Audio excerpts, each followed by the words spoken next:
Good evening, and thank you for joining me for another Boring Books for Bedtime.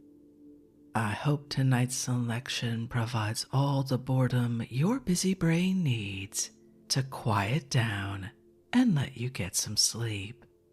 Before we begin, I'd like to give a special shout out of thanks to some new members of our Patreon family: Lump Crab Barnacle, Laurel, KP, Melissa, and Small Zephyrs. Thank you all so much for supporting this podcast. By becoming members of Patreon, you help us remain 100% listener supported and ad-free for everyone, and it's very much appreciated. If you're interested in supporting Boring Books for Bedtime and finding out more about the perks available to subscribers, including exclusive episodes and brand new collections so you can find your favorite recordings by topic, you'll find a link to Patreon in the show description. You'll also find a link to buymeacoffee.com, where you can support us with a one-time tip, no subscription required. I hope you'll take a moment to check them out. Now, let's read and relax. Find a comfortable spot. Adjust your volume. Take a nice deep breath in. Let it out slowly. And off we go. Tonight, let's relax with some handy how-to suggested by one of your fellow listeners. We're reading the instruction book for Ford Model T Cars, 3rd edition, published by the Ford Motor Company, Detroit, USA, in March 1912. Let's begin. How to run the Model T Ford. On receiving your car, and before starting the motor, fill the radiator with clean, fresh water, preferably straining it through muslin or other similar material to prevent foreign matter getting into the small tubes. It is important that the car should not even be run out of the freight car under its own power unless the circulating system is full. Pour in the water until you are sure both radiator and jackets have been filled and the water runs out of the overflow pipe. During the first few hours that the engine is running, it is a good plan to examine the radiator frequently and see that it is full and the water circulating properly. Soft rainwater, when it is to be had in a clean state, is superior to water which may contain alkalis and other salts, which are injurious or which tend to deposit sediment and clog up the radiator.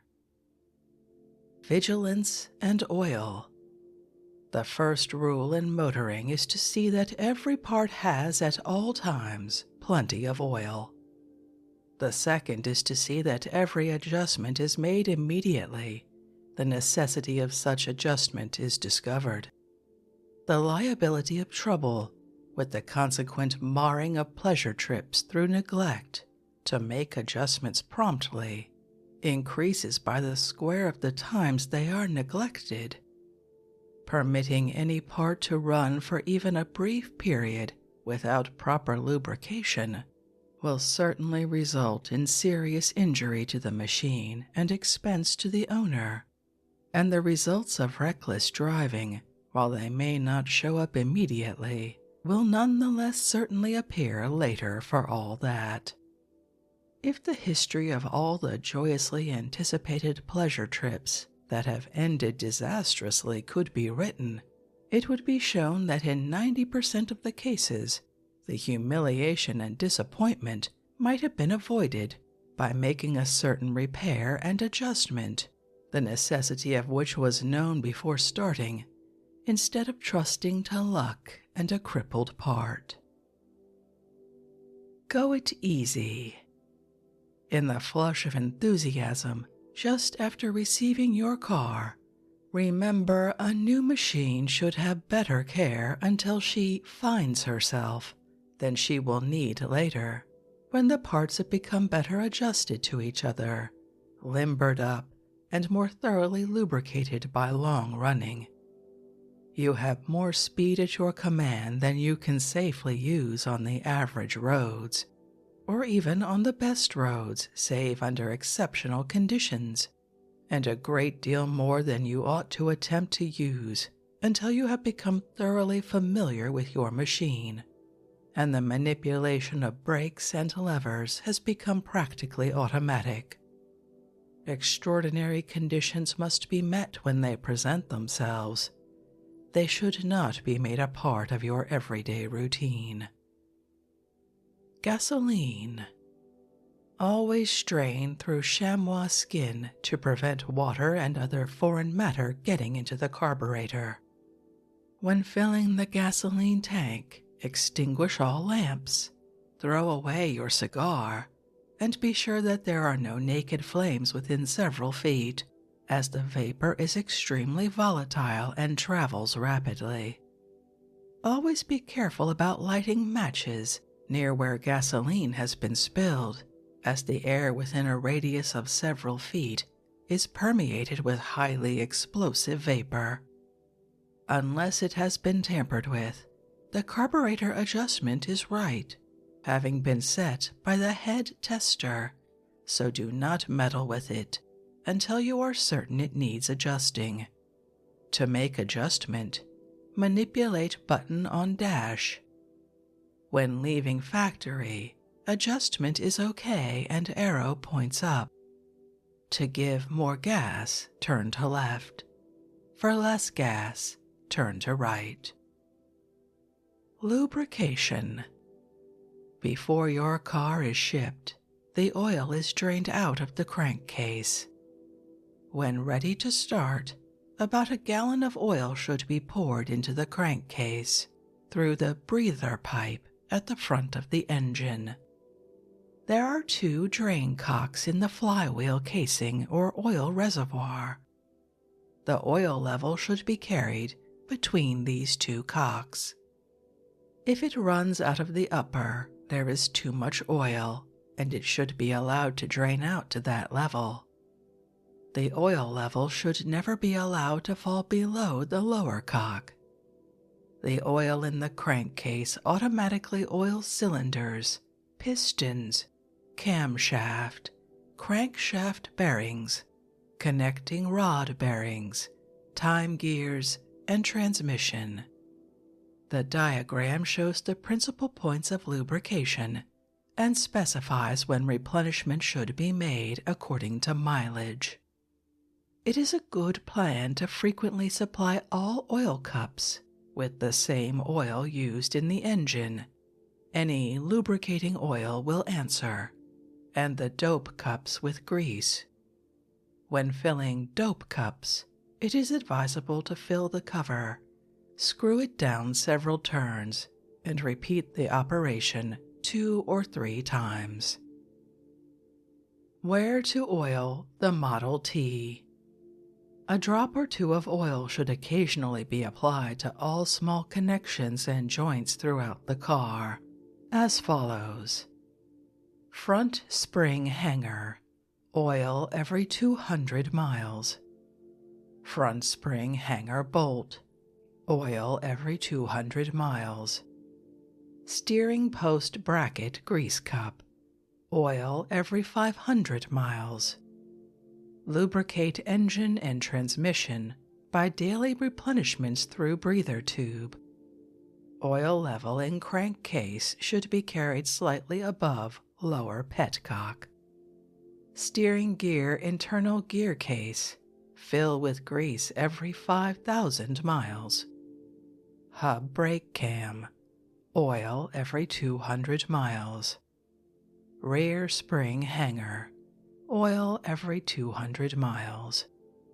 Hub, grease every 500 miles. Spindle bolt, oil every 100 miles.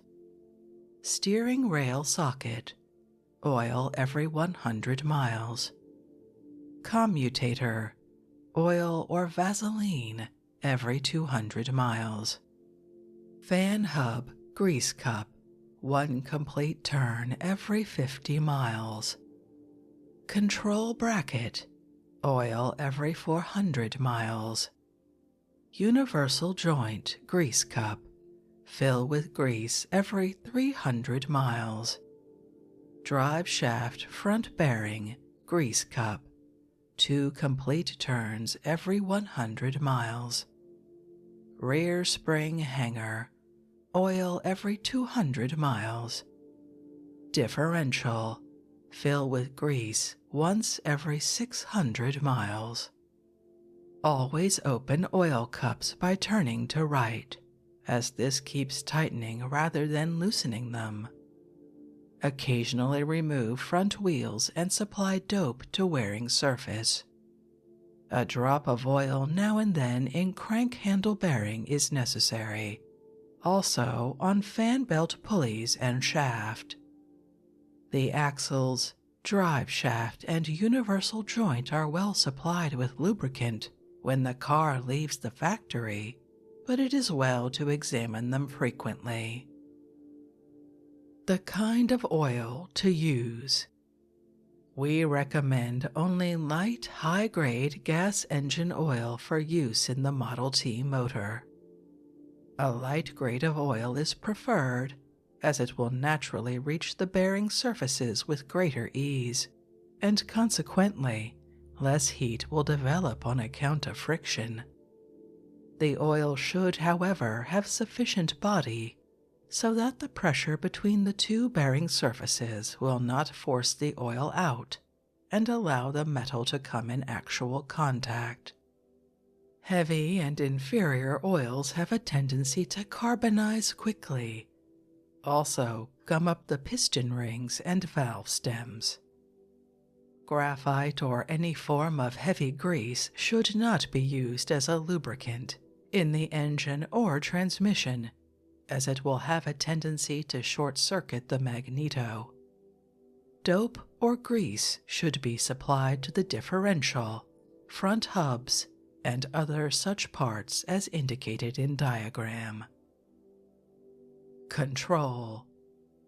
All speeds are controlled by a foot pedal, enabling the driver to stop, start, change speeds, or reverse the car without removing the hands from the steering wheel.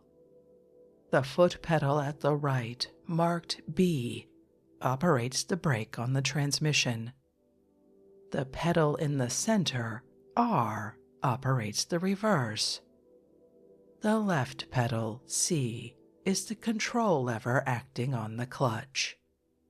The hand lever, when thrown forward, engages high speed. When pulled back, operates the emergency brake.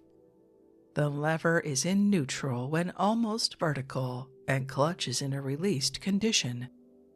With the hand lever thrown forward in high speed, a light pressure on pedal C releases the clutch, while a full pressure on the pedal throws in the slow speed. By gradually releasing the pedal, it will come back through neutral into high speed.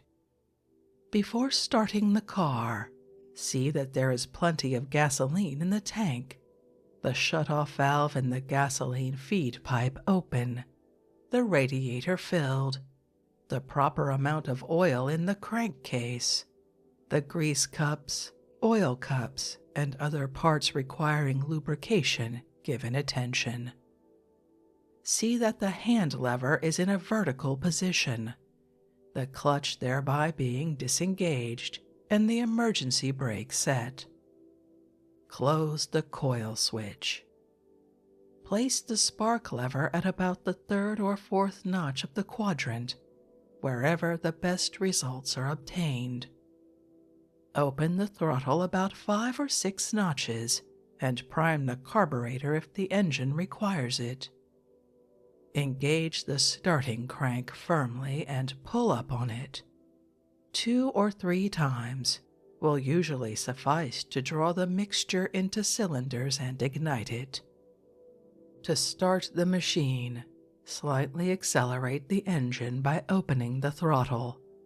Place the foot on the clutch pedal and thereby hold the gears in a neutral position while throwing the hand lever forward.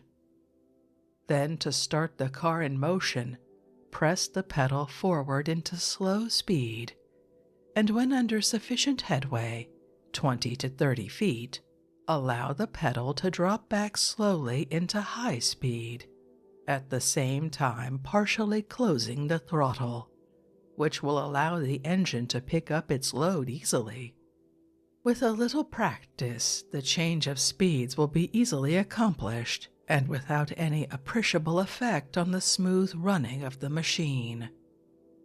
To reverse the car, it must be brought to a dead stop.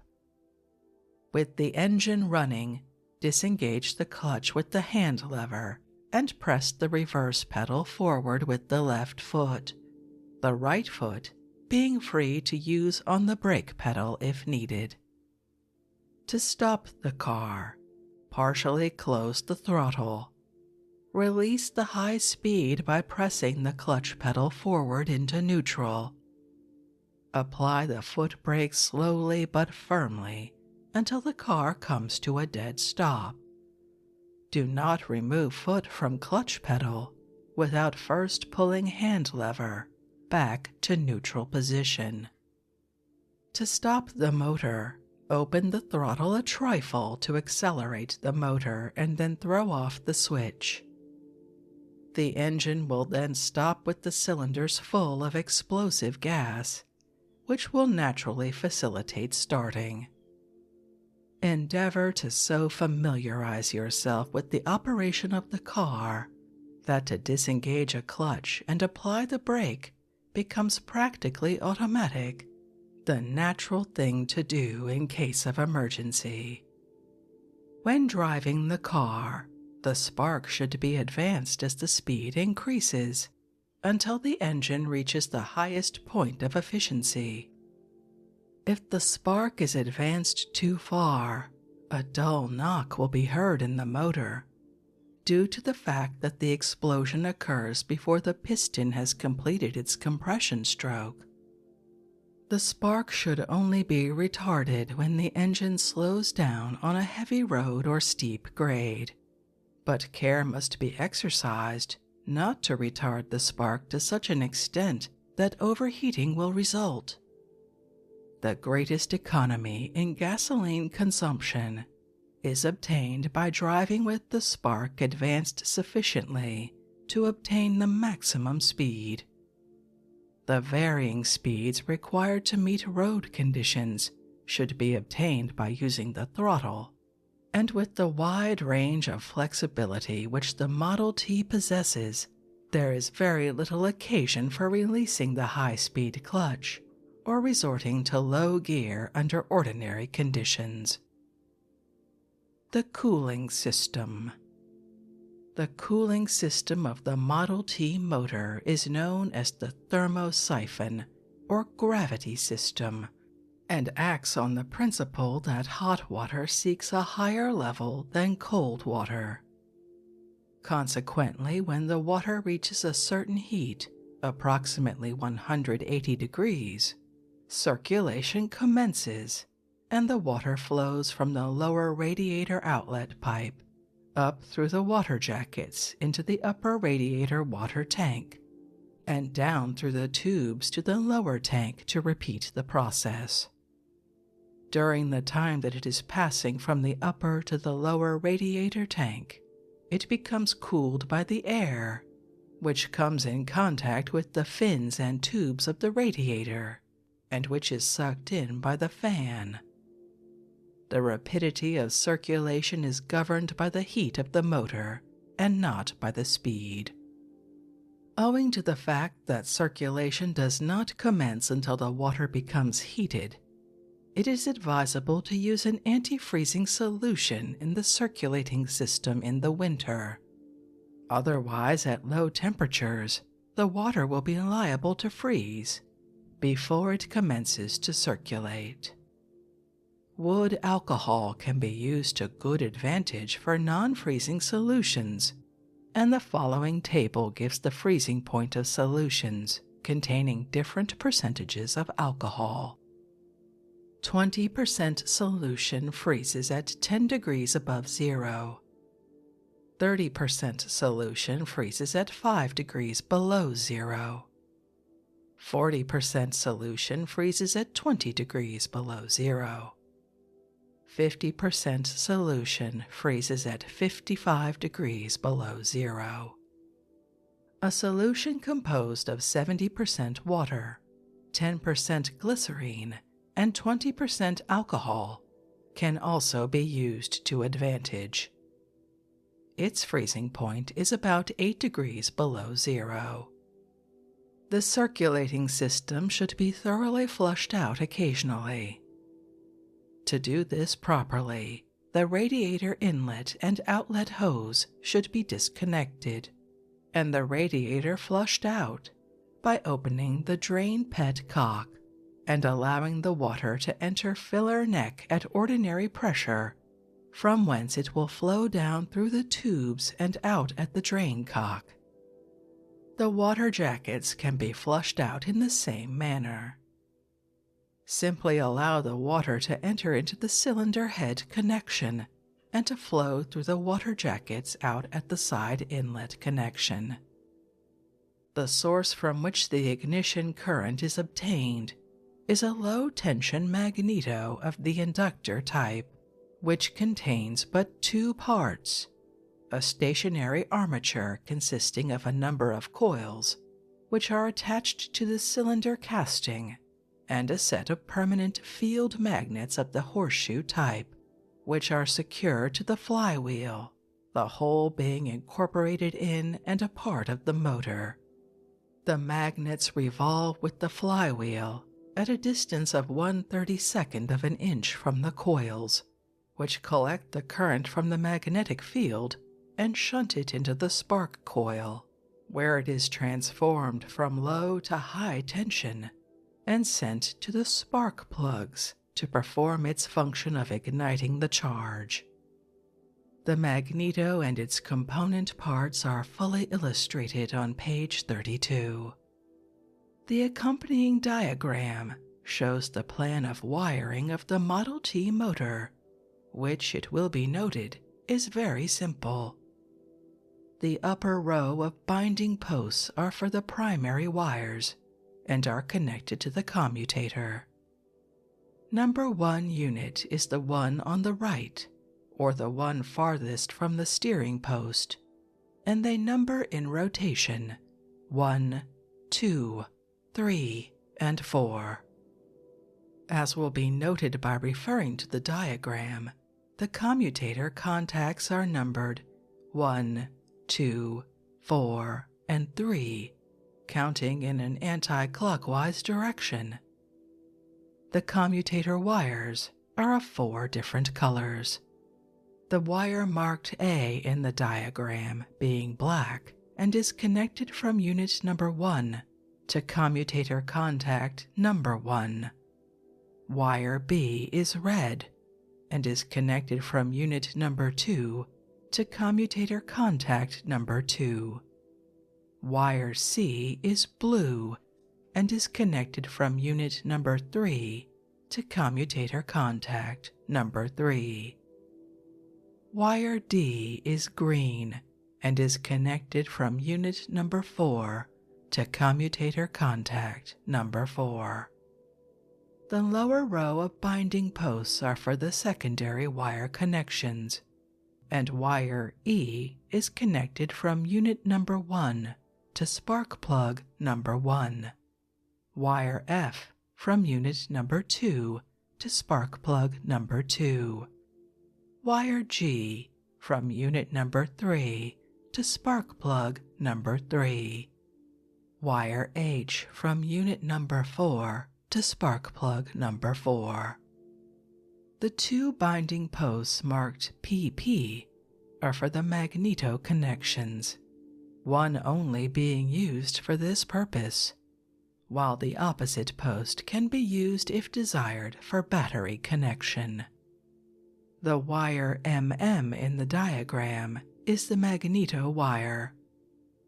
If from any cause the primary wires A, B, C, and D become so dirty that it is impossible to distinguish their colors, and it becomes necessary to disconnect them, it would be advisable to attach a tag to the end of each and mark it so that you will know to what coil unit or commutator contact it should be reattached. On account of the different lengths of the secondary wires, it is practically impossible to connect them up wrong, bearing in mind the fact that the longest wire spans the greatest space, and so on down to the shortest wire, which spans the shortest space. Irregular ignition.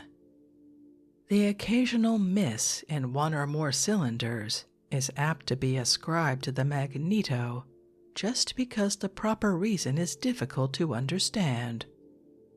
The missing of explosions results in an uneven running of the motor, and it can usually be traced to its source by following these directions. To ascertain which, if any, of the 4 plugs are fouled with oil, short-circuited with carbon, or inoperative from some other cause, open the throttle 2 or 3 notches to speed up the motor. Now hold your 2 fingers on 2 outside vibrators so that they cannot buzz. The evenness of the exhaust will show that the other 2 are working correctly and that the trouble is not there, or an uneven exhaust will indicate that it is between the 2 that are free. If the 2 cylinders fire evenly, change the fingers to the 2 inside vibrators and again listen to the exhaust. Having ascertained in which pair the trouble is, hold down 3 fingers at a time until you find the one on which the motor does not fire. Cylinder number 1 is the front cylinder, and they number in rotation 1, 2, 3, 4. Number 1 coil unit is the one farthest from the steering post, and they number 2, 3, 4 to the left.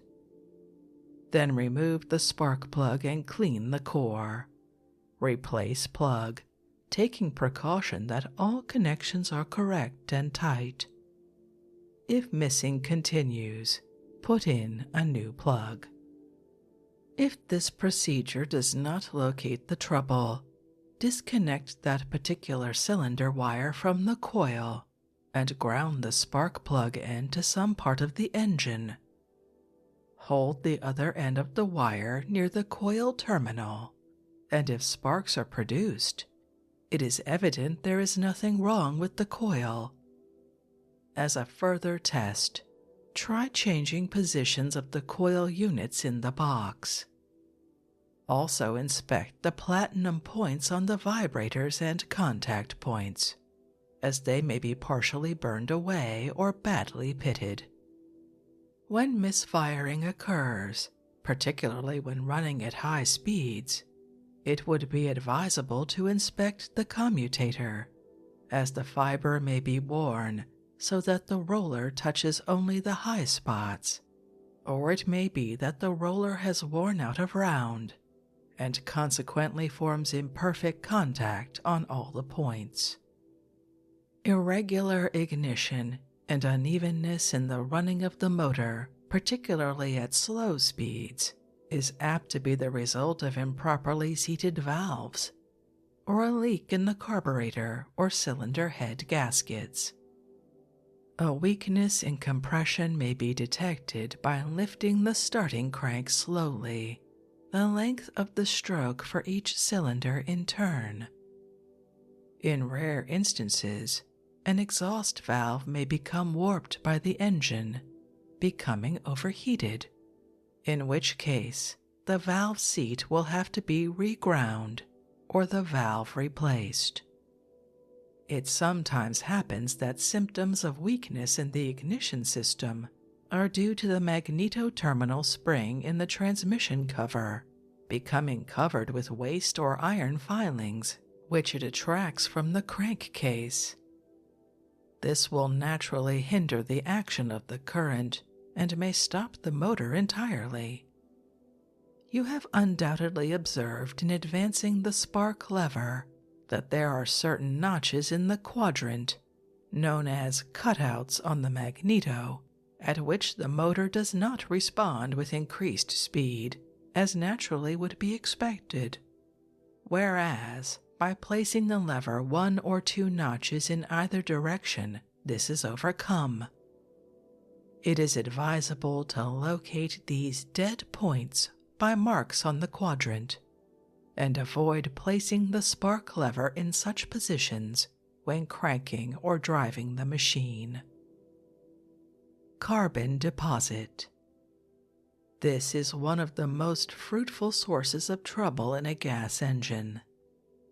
If the cylinders get too much oil, which they do if the oil level is too high, or you use an inferior or a heavy oil, a portion of it will work up past the pistons, and the intense heat will consume or evaporate the oil, leaving a deposit of carbon.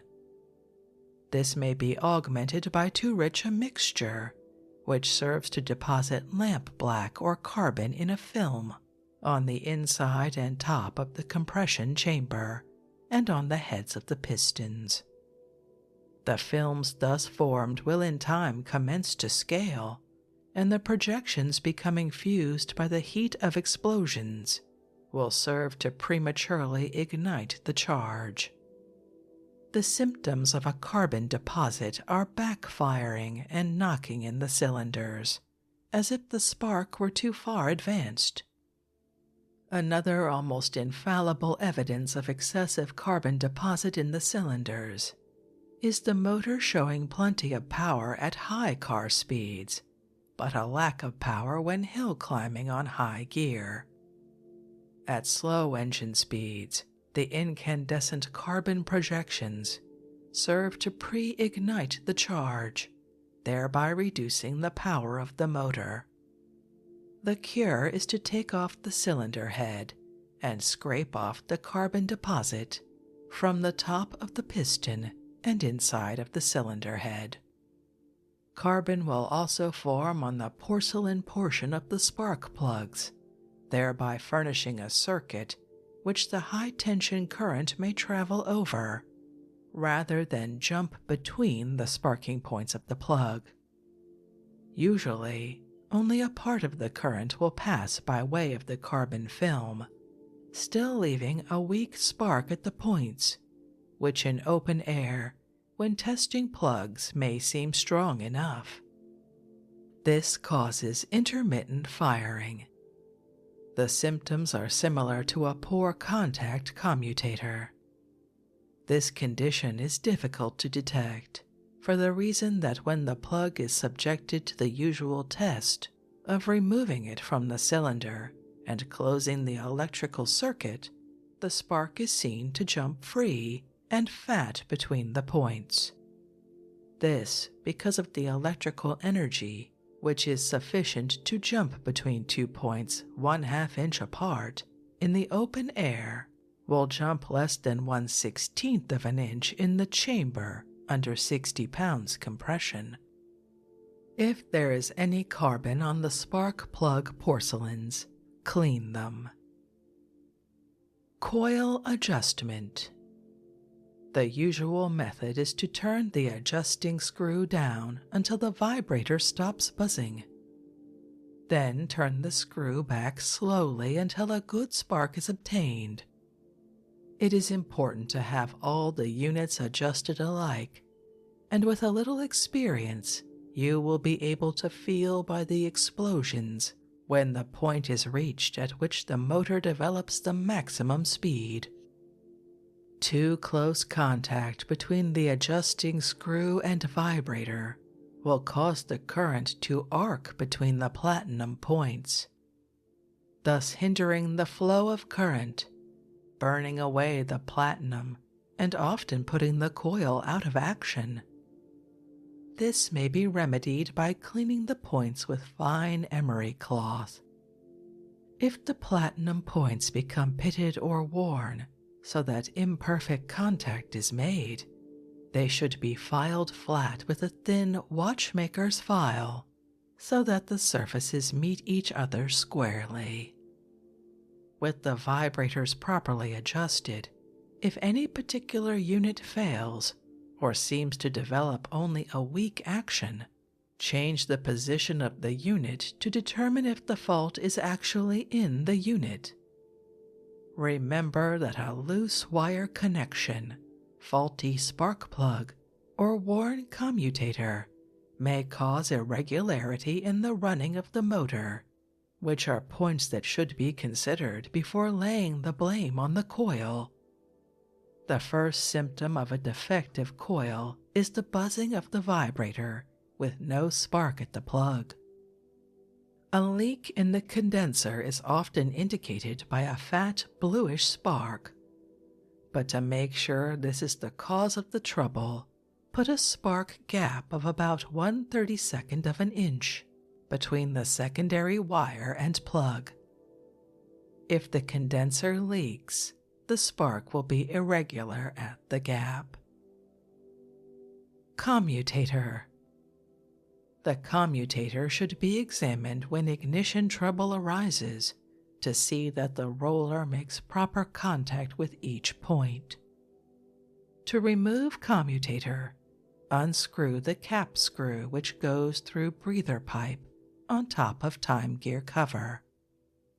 This will release the spring which holds the commutator case and fiber in place, and these parts can be readily removed. Unscrew lock nut. Withdraw steel brush cap and drive out the retaining pin. The brush can then be removed from the camshaft. In case the fiber, contact points, and roller are badly worn, the most satisfactory remedy is to replace them with new parts. The spring should be strong enough to make a firm contact between the roller and points. In replacing the commutator, crank the engine over until number 2 inlet valve opens wide. Then turn the crank just enough to bring the valve 2/3 of the way on the downstroke. Set the commutator so that the lead rod connection is in a vertical position, when the roller will be on contact to fire number 1 cylinder. Recharging the magneto. If you are unable to obtain storage batteries for this work, it would be advisable to return the magnets to the factory in exchange for a new set. In reassembling the magnets on the flywheel, care must be given to see that they are placed in the same relative position as before. That is, the negative or south poles together, so there will be no attraction between the individual magnets. The magnets, when shipped, will be arranged on a board in the proper manner, and should not be removed until placed in position on the flywheel. The magnet should travel at a distance of 1/32 of an inch from the face of the coil fields, and this distance should be uniform all the way around. In case the coils do not set close enough, a metal shim can be placed between the coil support and cylinder casting. If the coils are too near the magnets, the coil support can be bent backward until the proper distance is secured. Be sure, however, that the same distance is maintained between each magnet and the coil field, otherwise the ignition would be irregular. The illustration shows a new charging device for Model T magnets.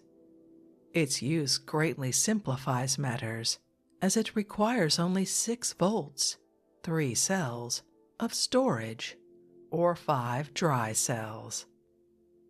It is also supplied for use on 110-volt direct current lighting or power circuits.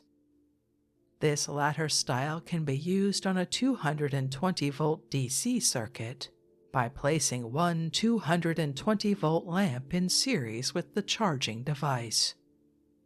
Figure 1 shows method of using compass to determine polarity after current wires are attached to charger, and will show whether positive current wire has or has not been connected to positive terminal of charger. If connected wrong, reverse connections. North pole of compass should point to pole marked N on magnet charger. Do not use a 6-volt charger on a 110-volt circuit or a 110-volt charger on a 6-volt circuit. Charger will not work on alternating current. Connect battery or circuit wires to charger terminals. With smooth side of magnet face down, place north pole on magnet on spool or coil marked N and hold in position as shown. With other hand, manipulate interrupter by pressing once a second for 25 or 30 seconds. Before drawing magnet away, place small wire nail or other iron or steel crosspiece over terminals to act as keeper. Half the magnets will be recharged, as in Figure 2, the balance as Figure 3, as the poles correspond only in every other magnet. In remounting magnets on flywheel, care must be exercised to arrange same so that north poles are next to north poles, south poles to south poles. Price $10, includes compass. Valve timing. This is a matter of considerable importance, as the timing of the valves and the condition of their seats has much to do with the power developed by the engine. The valves are accurately timed at the factory, and the necessity for retiming usually occurs as a result of wear in the valve seats, valve stems, push rods, and time gears after the car has been in service for a year or more. If the camshaft is removed for any reason, care must be taken to replace it, so that the tooth of the small time gear, indicated by a punch mark, will mesh between the two teeth of the large time gear at the 0 mark. In assembling the camshaft to the large time gear, see that the first exhaust cam point is in the opposite direction from the 0 mark on the gear. The diagram on the following page will show the proper setting of valves, also time gears. When valves or valve lifters become worn so as to leave unusual play between them, thus reducing the lift of the valves and diminishing the power of the motor, one of two things should be done. Either replace the push rods with new ones, or draw the valve stems out until there is a space about 1/32 of an inch between them and the push rods. In drawing out the valve stem, extreme care must be exercised not to bend it, as this will cause the valve to stick or wear the seat and guide unevenly. The clearance between the push rod and valve stem should never be greater than 1/32 nor less than 1/64 of an inch. If the clearance is greater, the valve will open late and close early, resulting in uneven running of the motor. If the clearance is less than 1/64 of an inch, there is danger of the valve remaining partially open all the time. If the clearance be too great, the valve stem may be drawn out as shown by the following illustration. If valve stem is drawn out too much, it may be cut off. 3/4 inch of the valve stem just above the cotter pin hole does not enter the valve guide. Always draw the valve out at this point. Valve springs. When the valves fail to seat themselves promptly, the springs may be weak and should be looked after. A weak inlet valve spring makes itself evident by backfiring through the carburetor. A broken inlet valve spring pin will give much the same indication. Valves and valve grinding. Valves should be ground at regular intervals, whether they leak or not. The grinding of the seats will cause them to set accurately and prevent uneven wear of the guides and consequent leaks past the valve stems, a condition which results in loss of power and unevenness in the running of the motor. Leaky valves make themselves manifest by loss of compression, easily discoverable in cranking the engine. For grinding purposes, either ground glass or fine emery is commonly used. A convenient way is to put a small amount of emery in a suitable dish, adding a spoonful or two of kerosene and a few drops of lubricating oil to make a thin paste. Place the mixture on the bevel face of the valve. Put the valve in position and rotate it back and forth about a quarter turn a few times. Then lift slightly from the seat to change the position of the valve and continue the operation until the bearing surface is smooth and bright. The valve should not be turned through a complete rotation, as it is apt to cause scratches running around the entire circumference. When completed, the valve should be removed from the cylinder, thoroughly washed with kerosene, and the valve seat wiped out thoroughly clean. Extreme care should be taken that no abrasive substance gets into the cylinders. If the valve seat in the cylinder is ridged or in bad shape, it is best to have the seat retrimmed with a valve seating tool. This operation requires considerable skill, and care should be exercised against making too deep a cut, necessitating retiming the valve. Carburation. As the symptoms of carburetor and ignition troubles are practically the same, we give below some of the principal difficulties and their causes. Misfiring or loss of power may be caused by dirt or water in the carburetor, obstructed feed pipe, clogged spraying nozzle, bent or grooved adjusting needle, mixture too lean or too rich, fuel-logged float, or a poor grade of gasoline. A rich mixture will not only quickly foul up the cylinders, pistons, and valves with soot, but will tend to overheat the cylinders, and is likewise wasteful of the fuel. It will often choke the engine and cause misfiring at slow speeds, although at high speeds the machine will run perfectly. The mixture should be kept as lean as possible, and at the same time obtain the full power of the motor. A weak mixture will often result in backfiring through the carburetor, for the reason that the gas burns slowly in the cylinder, and is still burning when the inlet valve opens again, which causes the gas in the intake pipe to ignite. The usual method of regulating the carburetor is to start the motor, advancing the throttle lever to about the 6th notch with the spark retarded. The flow of gasoline should now be cut off by screwing down in the needle valve until the engine begins to misfire.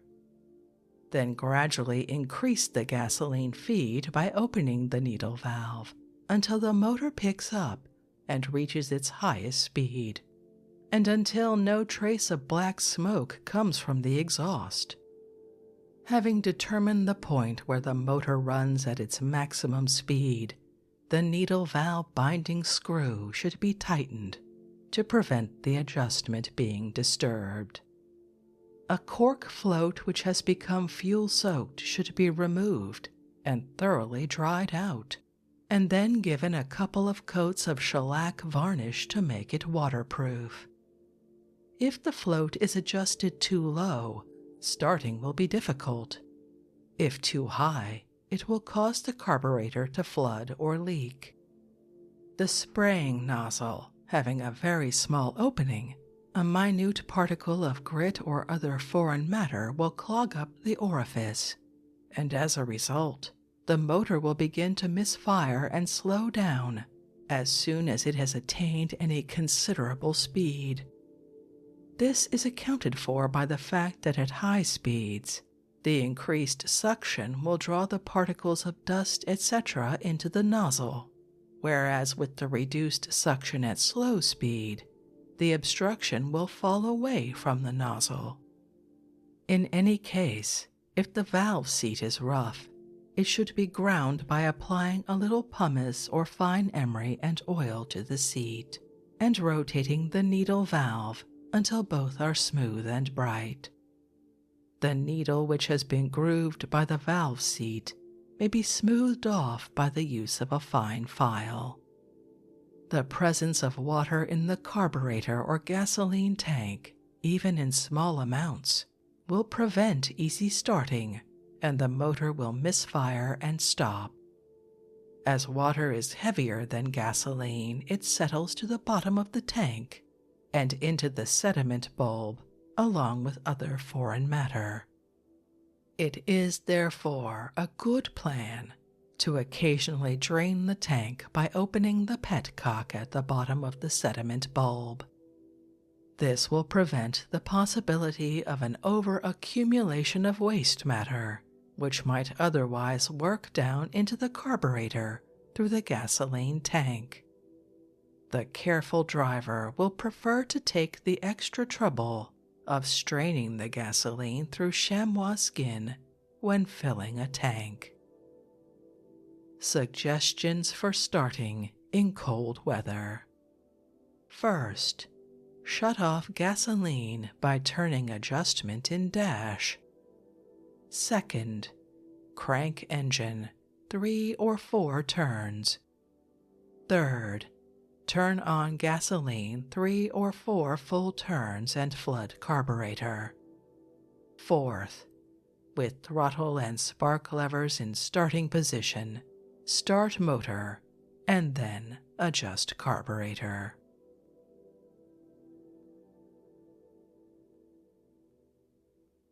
And with that good advice, I think we'll end this evening's reading from the instruction book for Ford Model T cars, which, though we might find it hard to believe now, was written for the average consumer. Unfortunately, I don't have a link for this particular document to share with you, but if you wander over to the Internet Archive, you can see some other editions of this book, most of which are pretty much the same as this one. If you'd like to connect, suggest a boring book you'd like to hear read, or request more from what we've already started, you can drop me an email via our website, www.boringbookspod.com. It's always a pleasure to hear from you. Thank you so much for joining me for this evening's reading. Until our next boring book, good night.